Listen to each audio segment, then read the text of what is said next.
Comme beaucoup ont été stupéfaits en te voyant, tellement son visage était défait, plus que celui d'aucun homme, et sa forme plus que celle d'aucun fils d'homme.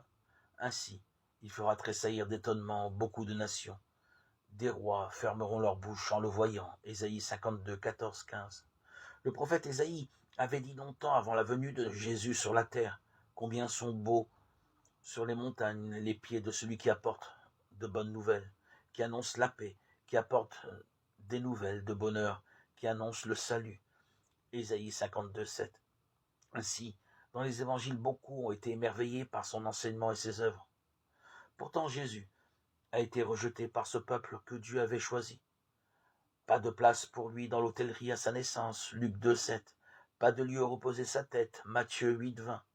Dans le jardin de Gethsémanée, Jésus a offert avec de grands cris, avec larmes, des prières et des supplications à son Père, Hébreux 5, 7. Son âme a été saisie de tristesse jusqu'à la mort, Matthieu 26, 38.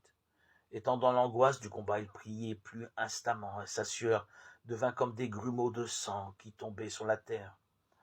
Luc 22, 44. Et à la fin du verset,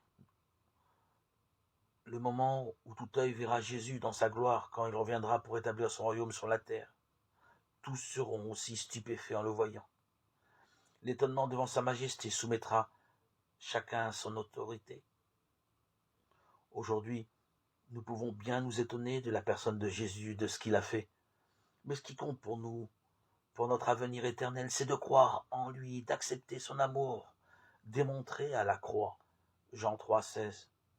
Nous faisons alors partie de ceux qu'il viendra chercher pour être toujours avec lui.